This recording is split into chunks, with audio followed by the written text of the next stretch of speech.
Welcome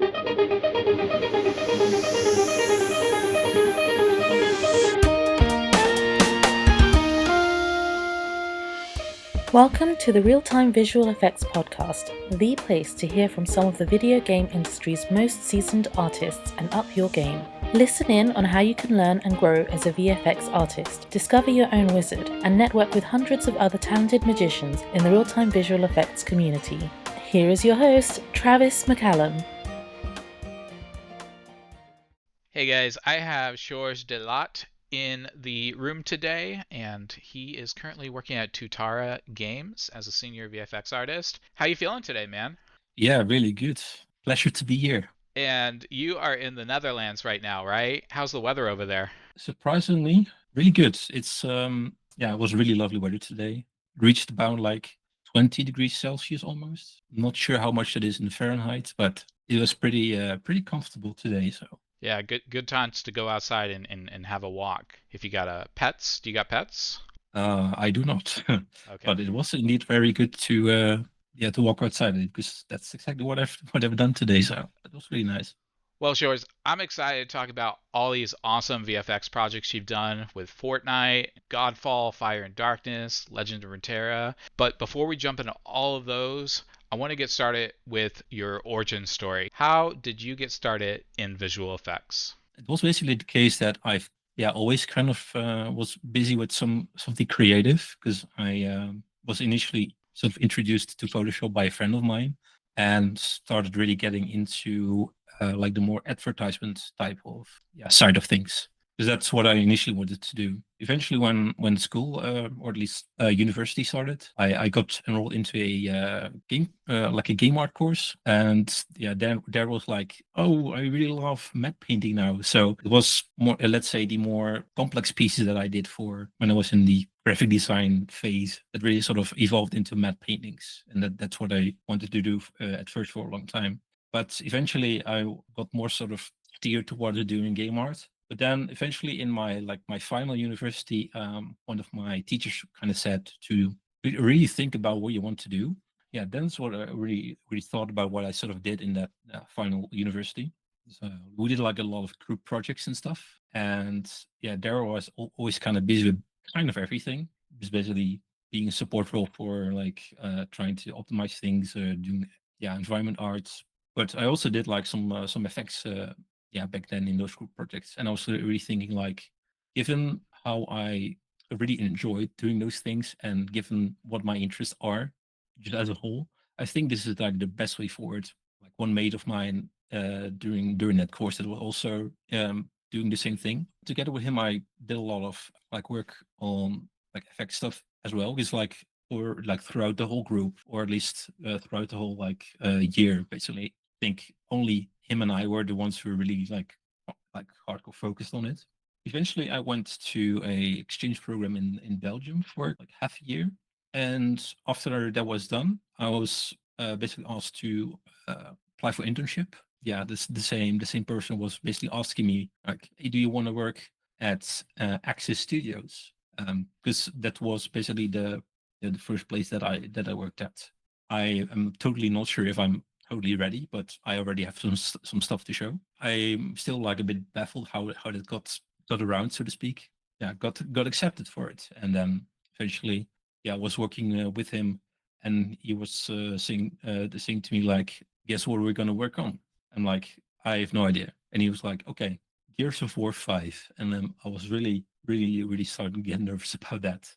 Like in short, I can talk more about this later, but like in short, I did loads of different types of projects at Access Studios. Like worked there for like 3.5 years, and I'm now basically at Tuatara for almost 4 years now. So basically, that's kind of the short version of it.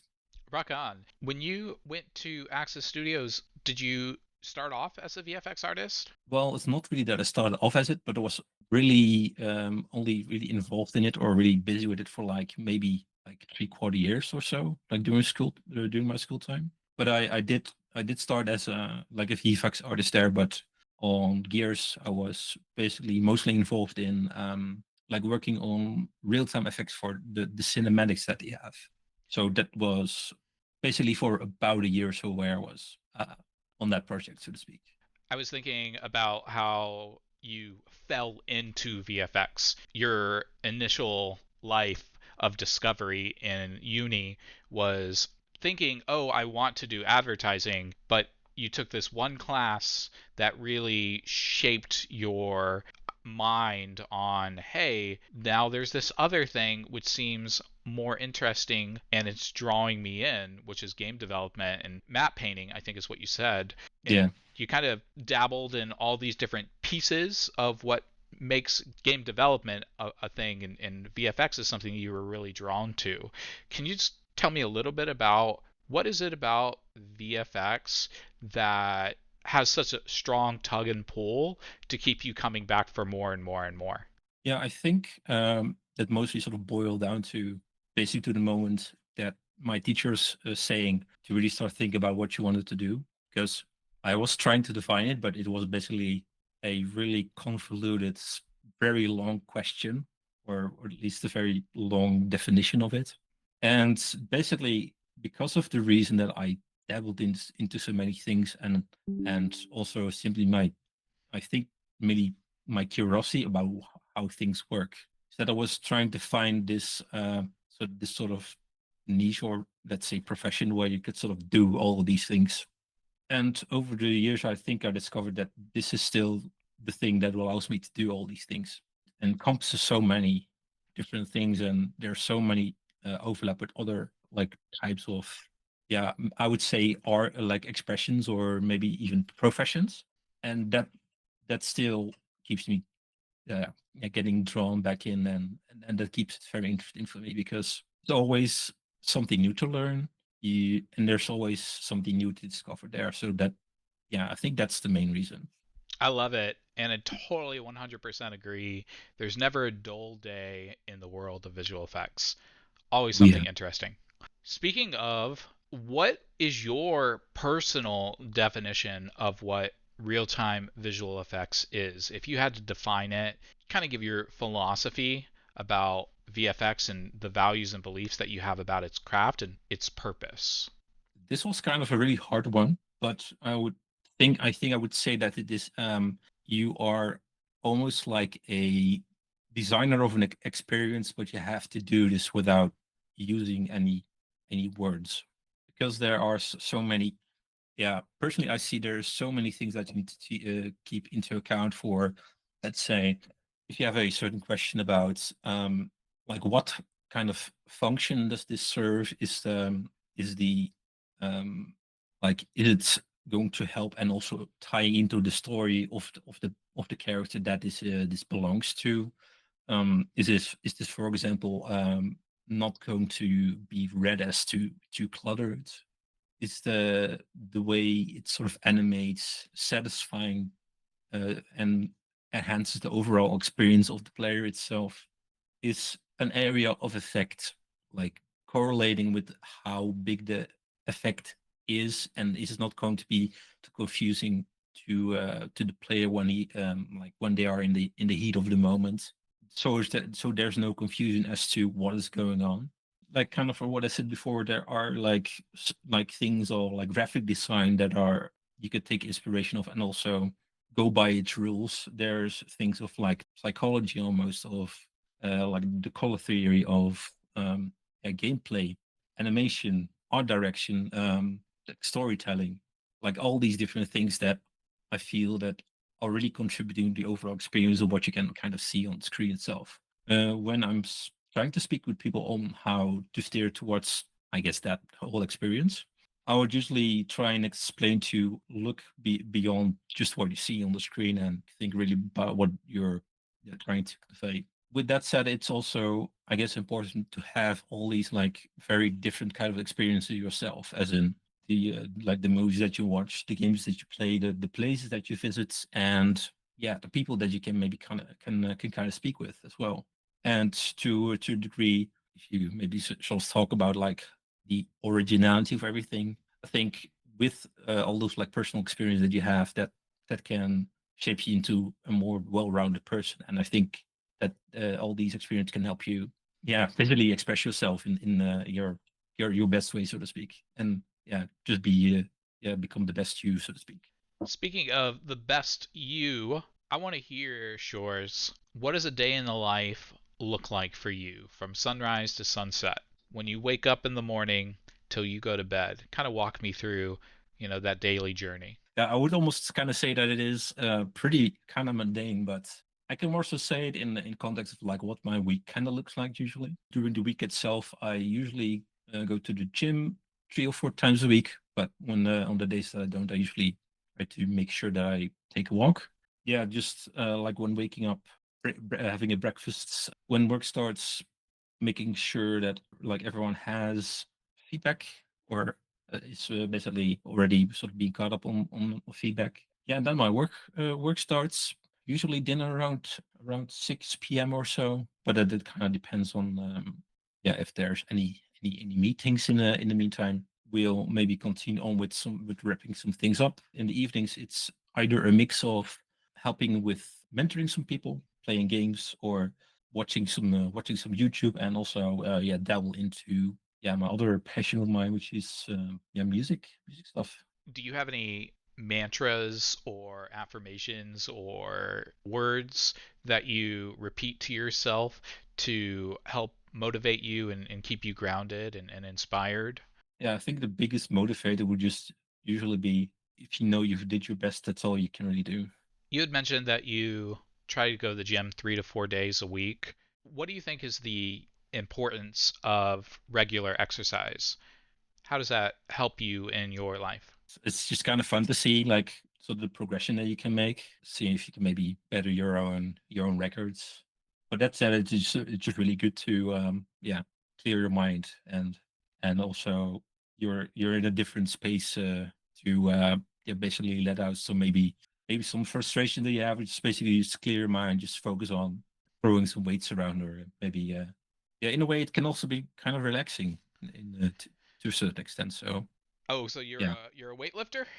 Um, well, not really to that extent, because I like I don't think I'm really ready yet for like the whole free weights thing. But yeah, I was gonna ask but for any tips you had on bench pressing or what are the other things like dumbbells that they use or yeah, it's really the yeah, I guess the only thing that I really use is dumbbells, but that's it for now. Because like I know that I've picked up some stuff along the way, and yeah, that's what I've kind of used, but I've not really let's say ventured beyond that really, because it's like I just do what I like to do, and if I just need to adjust anything along the way, then I guess then I'll ask for it, because I know some people that can probably give me some really good advice for the like on this. So and that's a good point you just pointed out there. It's like do the things that you want to do, be active, but find the thing that works best for you. Some people don't like, lifting weights, so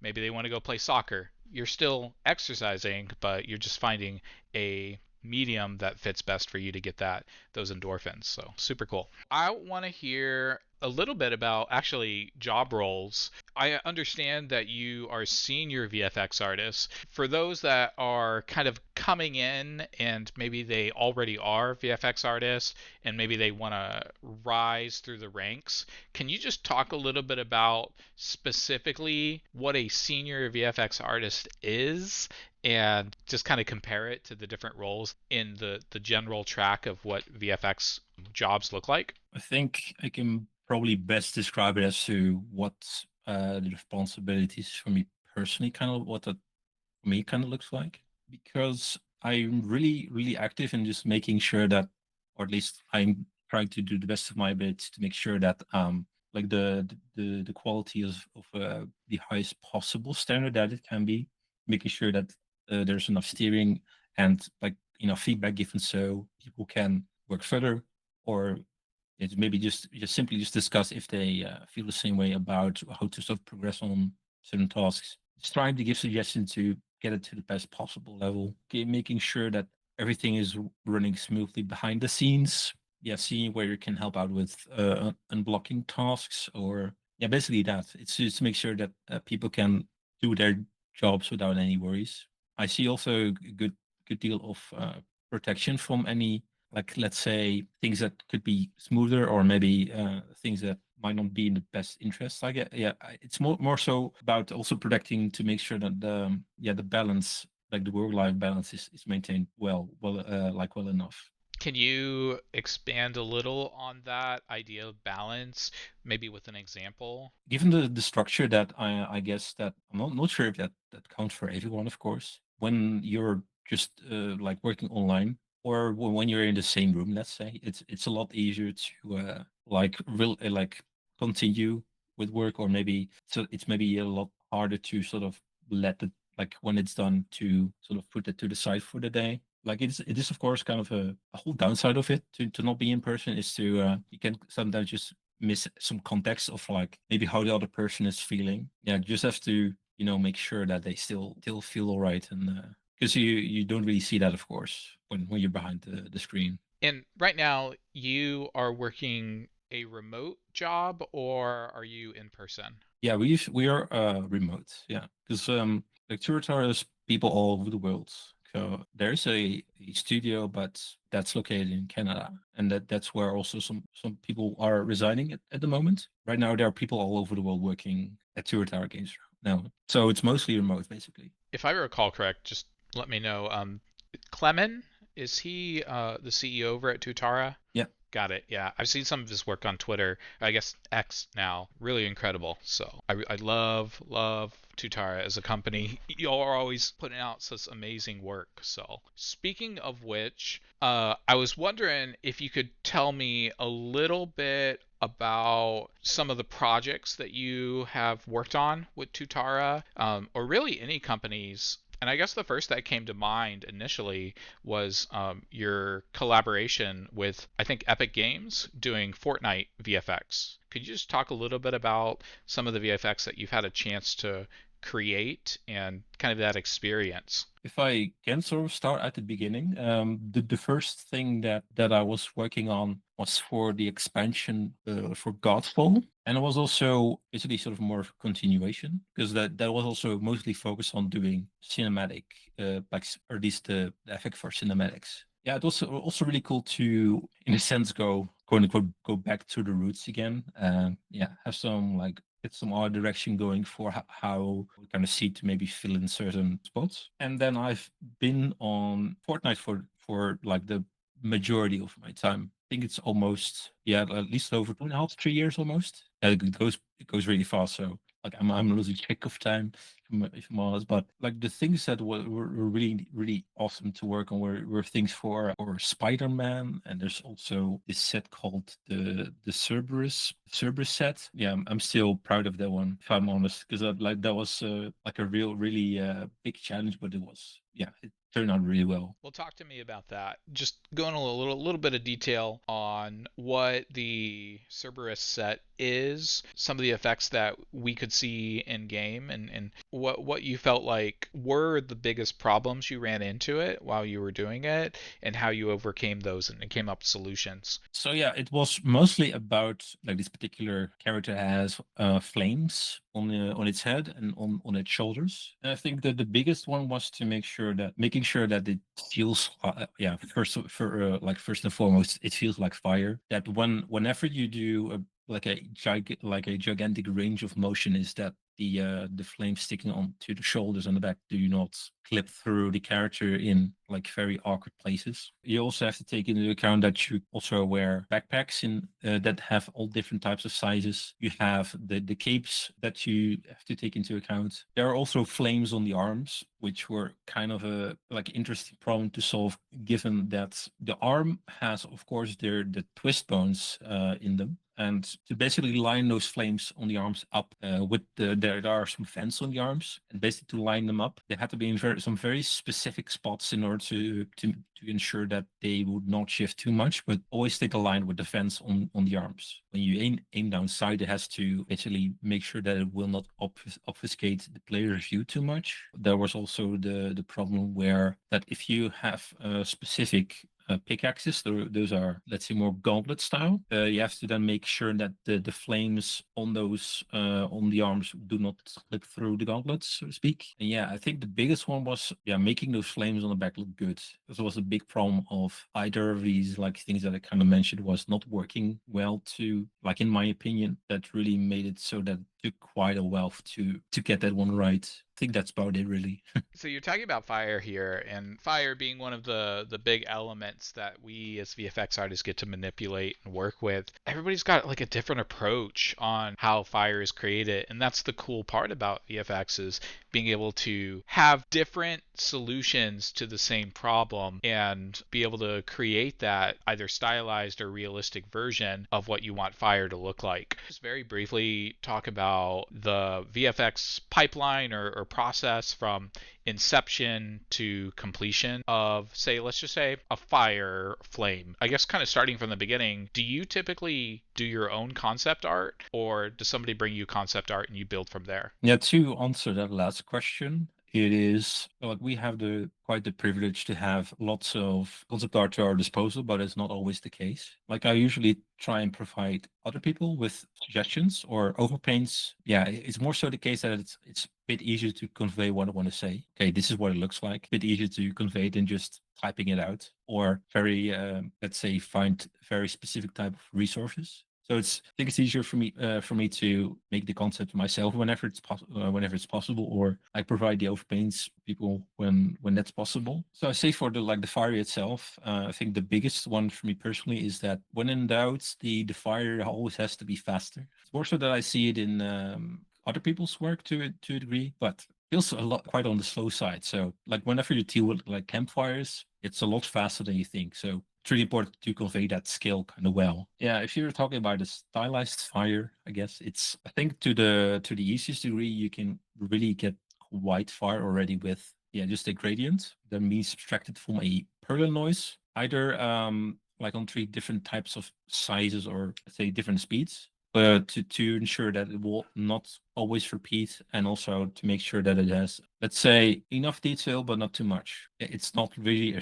a rule of 3 that's outside of the scope of like in composition. I think like that a good variety of detail is that you can have the primary detail, that's the overall silhouette, the secondary, that is like the way like whatever or let's say the subject is sort of comprised of, and then 3, or that's like the tertiary detail that gives it that extra crispiness, or the overall detail of the piece, so to speak. I love hearing that. Really, really great. I'd always thought about that question of like, is 90% of the work done in the texture creation? But it sounds like it depends a lot of times. And in this example you gave with the Perlin noise and a gradient, the texture is really not that complicated.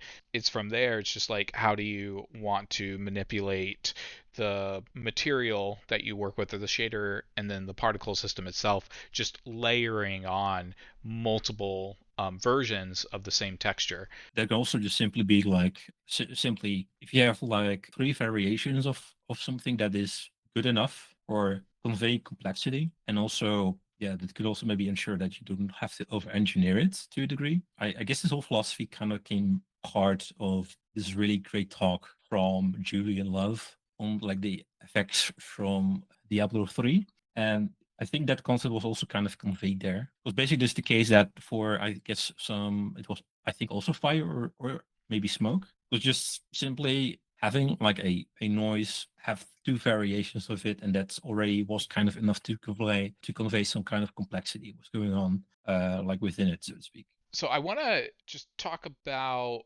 some of your amazing mentorship and instruction opportunities that you have given on different programs like Rebel Way and VFX Apprentice.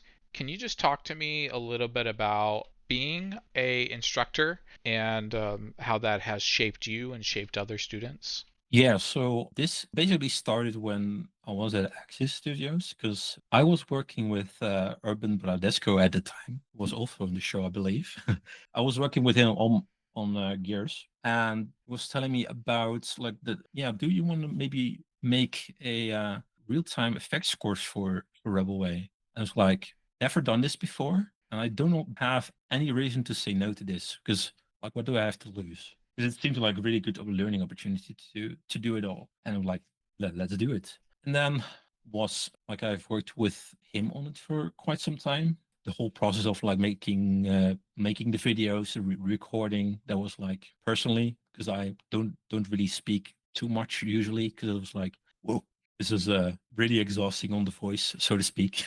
Yeah, it was really good to experience all of that. Then also came part with like actually helping people out with like the homework. It was the case that in the like on the first one, the groups were really big. You had to be a bit concise, which I didn't really like. Yeah, it was the kind of the case that another one came of this. And just to paint a little bit of a picture for me, was this kind of like a traditional classroom setting where you're all logging in online at the same time and you're doing like one to many kind of real time instruction? Or is this more asynchronous where it's kind of like guided learning? You have a pre made video that they're watching and then they're able to just kind of interact with you via text. Like, just talk to me about the classroom structure as well. So this was basically the asynchronous type of structure that you mentioned, because it was indeed the case that all of the weeks were pre-recorded. And then like each week it was basically the case that whenever people had any questions about it, just to make sure that I could sort of help out with those questions to the best of my abilities. And now that you mention it, that brings me to like the thing that I really learned there is to also get into basically learning from the students themselves what kind of questions that they would ask.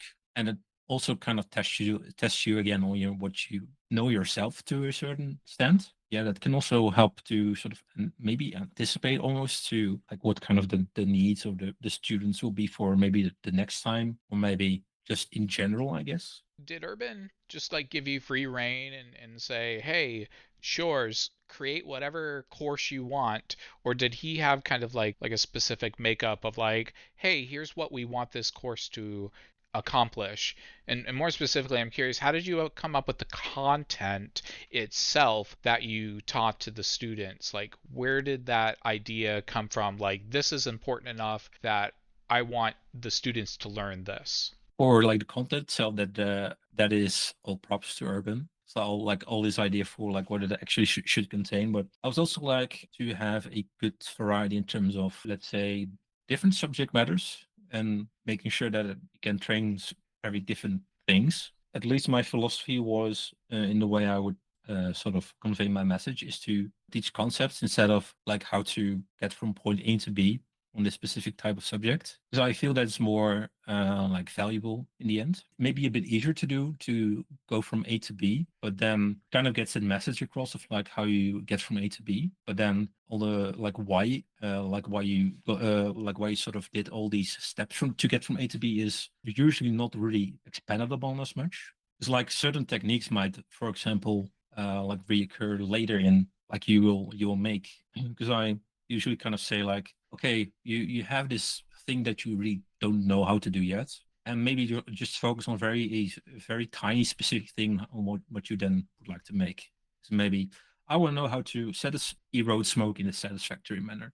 Like, how would you usually do this? You can then maybe sort of look back into like maybe the way someone sort of conveys, oh, you do erosion this way, and then you can re-employ this later in another effect that maybe also requires, and then you can sort of fall back onto sort of a proverbial like toolbox that you can pick tools out of, which you then can grow more and more over time. And then with each next, let's say, different project, you will then just focus on acquiring one new tool, but not really focus not as much on the tools that you already have in your toolbox, because you kind of already know how to use these. I think with that, it's a bit easier to also comprehend the overall like journey that you take as you sort of grow in your path and becoming better as a VFX artist, I would say. I love it. You're talking about teaching concepts and really helping students understand their toolbox that they can pull different techniques and build their own effects from. Just double checking here, the Rebel Way course was the first one that you taught. It was kind of a time period where you worked one-on-one with some students in cases over the course of a couple weeks, and then the class ended and you were done with that course. Is that my understanding? Yeah. Can you move into the next instructor course that you were able to do with VFX Apprentice and tell us a little bit about that experience and also how it differed from Rebel Way or how it was similar? So that kind of started because I was actually really interested in joining the course myself. Basically trying to help out people with questions there for like quite a lot of time. And I was also just really interested in how people were faring who were just starting out. Eventually I got approached by Jason to maybe become a mentor. And the thing is like, yeah, how can I not say yes to this? I gotta do this. Like the way it kind of differs is that the courses themselves were more focused on like let's say a lot like smaller groups. So let's say around like 10 to 15 people. So it was a lot more, I would say, intimate, I guess. And that's where I really learned, get into the more, yeah, let's say deeper like feedback for people. And I guess maybe you really find my sort of style of how I would personally like to give feedback to people. I think it's best to just convey all your thoughts as like clearly as possible so they won't be left with any, or at least you try to not leave them with too many questions. I guess the overall thing is that I would really like to sort of challenge them to question, I guess, everything almost to a certain degree. It's one thing for the teacher to say the things and also for a student to do it. I think like a mutual understanding is like a lot more valuable there. I guess the overall journey that they sort of take. Like a person like to sort of gauge like how they are feeling or what they kind of think. Try to get to know what their aspirations are because no one person is the same. They all have different aspirations, and I think it's best to then really get to know them well. It's like what can you do specifically to help them to where they want to end up. I think that's in general what I would like to do. Is I think it's the best feeling to see people that you helped win. Yeah, I guess that's the thing that I have that I take the most enjoyment out. Seeing other people succeed. Like if I was any help in that big honor. The people who are doing it are the ones who get the most props here because they are undertaking it, and as they know, it can be pretty hard sometimes, and yeah, all the props for the ones who are taking through it, so to speak, right? Yes, there is a level of empathy there, and I can attribute you for having a big heart, Sjors. You've been a huge cheerleader in my own VFX journey. I'm so glad that you find happiness in being able to help others. Super, super cool. I did want to ask a question around these two courses that you've been able to be an instructor for. Both of them, from my understanding, were paid courses. And I guess the big question on a lot of people's minds is why should I pay for training when there's so many free resources out there? Yeah, that's a really good question. I would say that a big part that one is kind of missing is being able to learn and grow like alongside other people. That's what I would usually also advise to people to really not do this journey all by yourself because that it's going to be really difficult. I think the whole like the community setting is a big part of I guess the thing that you can kind of miss when you undertake all the autodidact route, so to speak, and do all of it by yourself. Yeah, what I was want to say was is that over the course of the years, the whole scene for tutorials and knowledge on this has kind of exploded, which is really cool to see. I think the overall, let's say, development of like learning on this is, I feel, a really recent development almost, but yeah, I think like the big difference is, especially now, like do and join a community where you can learn with each other and yeah, actually, speak with each other, and maybe look into each other's work and make sure to ask as many questions as possible, and that way you can enjoy the most growth possible. I want to go back to your first job in VFX with Access Studios. One of the questions we often run into for new aspiring VFX artists is how to get their foot in the door with game companies. Sometimes that first step is the hardest. Can you talk a little bit about how you were able to really stand out and get your foot in the door, and what advice you have to other people who are trying to get started? I think the first thing I would say is that I've been fortunate enough to meet some really awesome people in my life to give me these opportunities. And my mate at school back then didn't ask me to to join Access Studios, I don't know where I would have been. Yeah, there are many different people that are also in that same ballpark that gave me the opportunities that I've gotten today. Big part of that, there's a big factor of luck involved as well, the right place and the right time. But I would say for people that are starting out, I would say to get really active in the community again, because it's like the best place where you can, like I said before, learn with other people. Make sure to ask lots of questions. The biggest part is that you regularly and frequently share your own progress. Make sure that you also help out other people, tell what you've learned, help people with maybe the same question that you had before, and really be as a like maybe a beacon of some sorts that you can sort of be that you're helping out, or let's say you take and you give back to a certain extent. And I think if you simply make sure that you stay active in that, and despite all the noise, do not give up hope. I think there will always be someone out there that will notice you. Yeah, and there's of course again this big part of luck also involved, but it's kind of hard for me to say like what the exact root of it will be. But I think it's mainly just to almost like keep on shouting, "I'm here and I'm improving." Can you give some of those community locations for us for real-time visual effects? Where can people go to find a community? The biggest one is realtimevfx.com, and I would employ anyone who is remotely interested in this to join both the forums and Discord. You will find that there's lots of people from the industry there already posting, and so you really can get to know like what the whole field kind of entails. For learning, this is all maybe just with a little bit of bias, but I would say it's just a really friendly community to also join VFX Apprentice. It's usually the case that every couple of days, like people come together and work on stuff. There's regular portfolio feedback sessions, work-alongs, insanely good community to like learn and grow together. It's really the place to be, I would say, if you want to start out with VFX.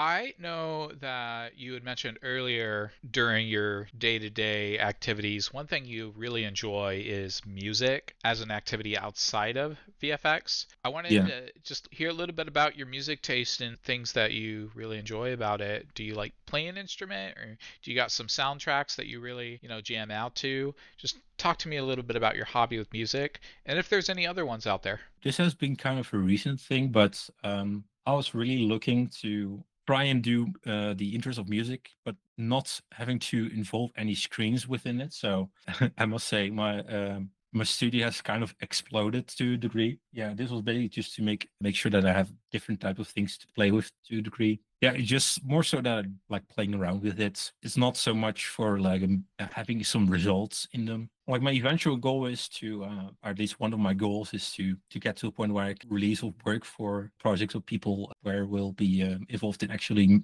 releasing it commercially. Because I usually do it just for fun for myself. Yeah, there's like certain games that I also enjoy, and that I'm like, man, that would be really nice to maybe also have one of my things in there one day to a certain extent. But yeah, right now I'm more into producing, or let's say, quote unquote, the harder styles of like the EDM genre. I would also really like to like fuse, let's say, orchestral and like electronic stuff together.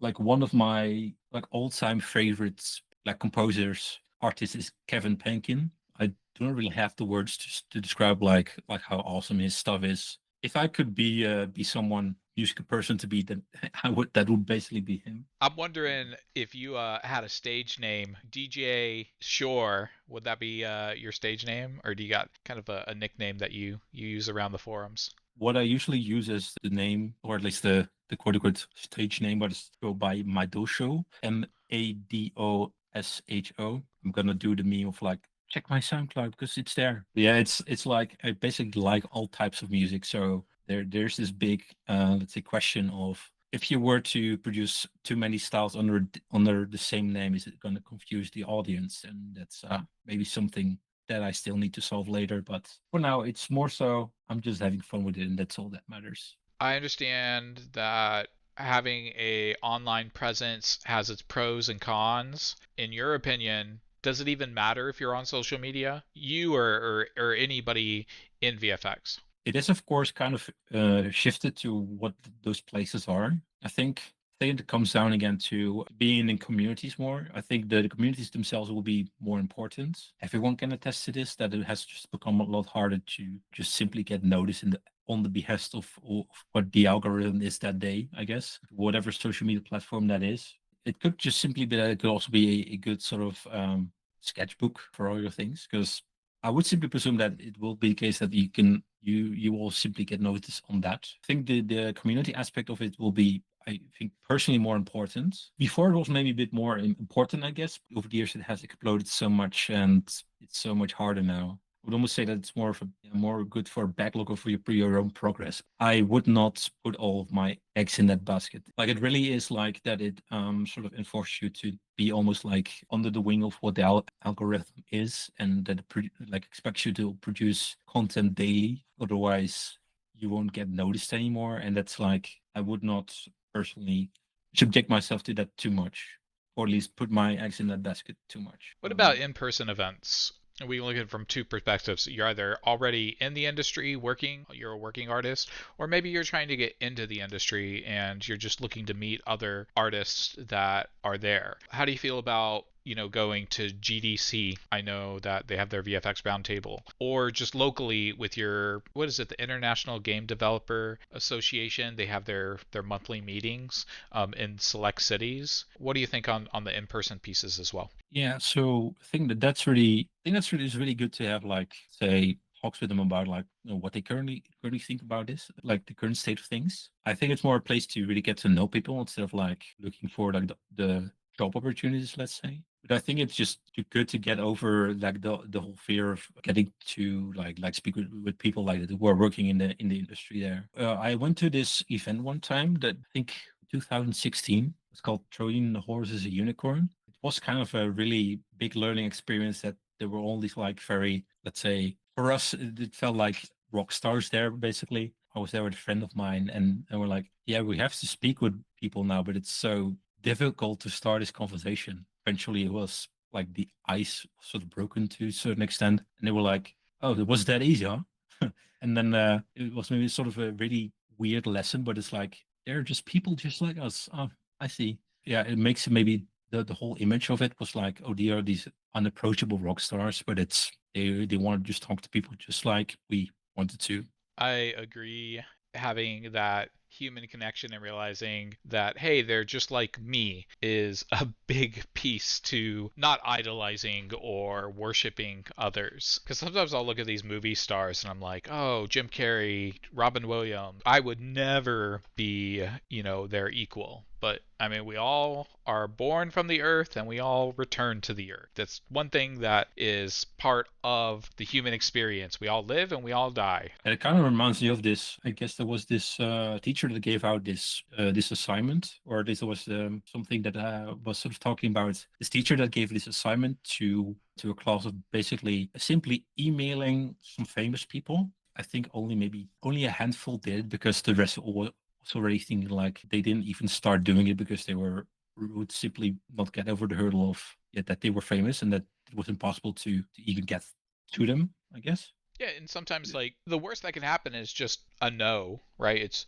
rejection is not the end of the world. It's better to shoot your shot and to have not taken a chance to begin with. I think the musical Hamilton does a pretty good job with it. There was this big moment, this big swatch of time where watching this with a mate of mine, like obsessively, like this period was kind of a long time ago, but I do know what you mean.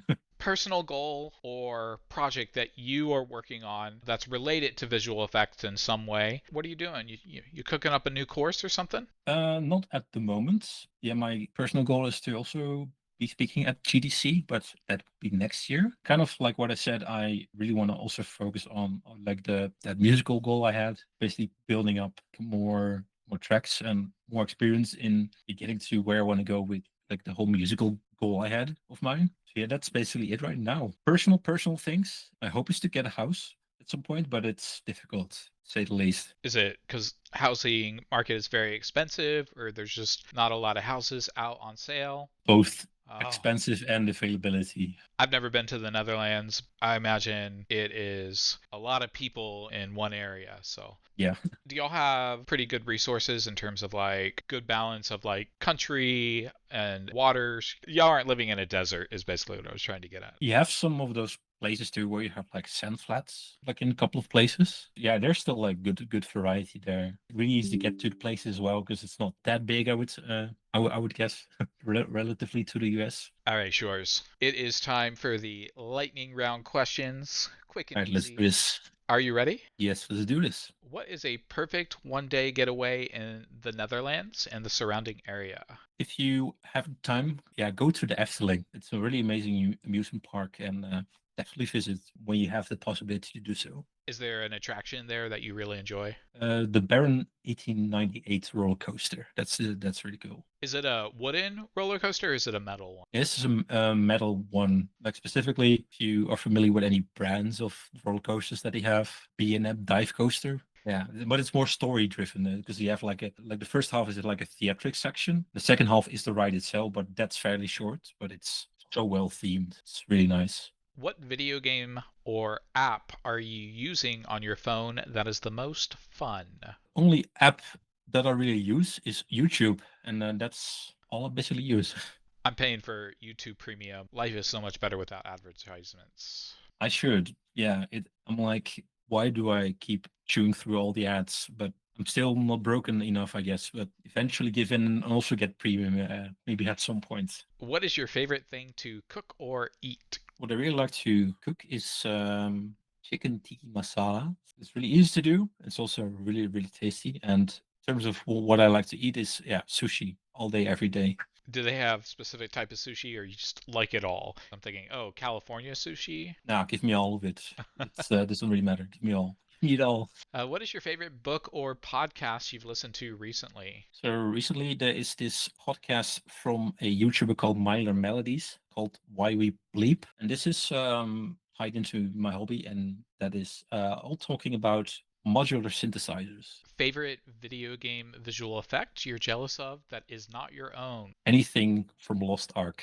That is a Korean MMO, right? Yeah, correct. Yeah. Kind of like I want to say stylized realism kind of VFX, kind of in. Yeah, like I think it's more so to do with that the is a top down, and yeah, it's simply like the complexity and everything about it is just so satisfying to look at. Best advice for the first time visual effects artist or people looking to get into the industry? Kind of like what I said before, join the real-time VFX forums and Discord. It's the best place to start. 100% say that. What are you most excited about for the future of VFX? I think maybe it's kind of a mundane answer. I still feel kind like the whole profession is still kind of young, but I'm also just really excited what kind of the whole education side will look like in the future. My hopes are that there will be more dedicated places where people can go to, like throughout the world, where they could follow this path to become a VFX artist. And I hope that those like avenues will grow more and more as the years go on. What question do you never get asked that you wish you were asked more often? Ooh, I really wish that people would ask me to go to a music festival of the styles that I really like. Because from all the people that I know, I have a taste that seems very, let's say, eclectic to a degree. Not many people like it. Any final thoughts or things to plug? I actually like to shout out some other people. These are people that are really active right now in teaching and also putting a lot of effort to sharing their knowledge. These would be Mad VFX, One MAFX, Gabriel Aguilar, Tharle VFX, Simon Trumpler, and Clevender. Definitely check them out if you also have the time, because they all have like so many good resources. And just also a big shout out to all the people who will also help out create the service and share the knowledge, because you all make the whole community like a lot better. Because thank you for all the work that you guys do. Awesome. Sjors, I really appreciate you taking the time to chat with us today. Thank you so much. Yeah, it was a really big pleasure to be here, and yeah, also thank you for having me.